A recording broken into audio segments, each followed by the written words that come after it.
Walter Raleigh was the Dean of Wells at the onset of the English Civil War. The war was between the Royalists and the Parliamentarians. The Royalists believed in the divine right of kings and supported the monarchy.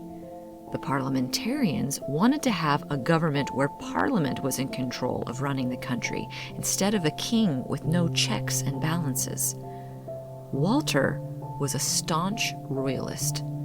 Walter also just happened to be a chaplain to the king, the very king who was at the center of the war, Charles I.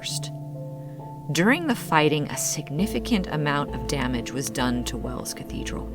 Stonework was ruined, windows were smashed, and furniture was destroyed. Walter was imprisoned by the Parliamentarians and moved several times until he was finally taken back to the deanery of Wells. His jailer was a local shoemaker named Barrett. While Walter was writing a letter to his wife, his jailer became extremely angry and suspicious and asked to see the letter.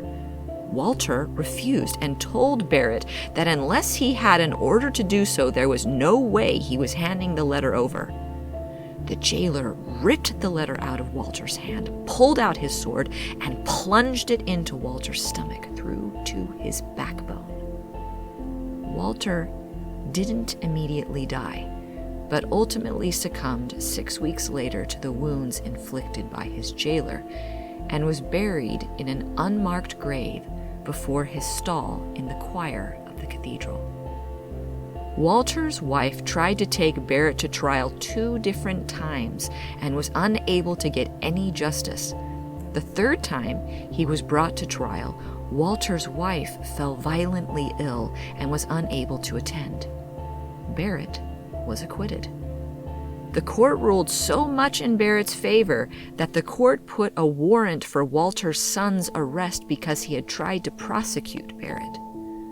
Walter's son went on the run. The court also arrested the man who buried Walter in the cathedral. For his acts, he was kept in custody until he died.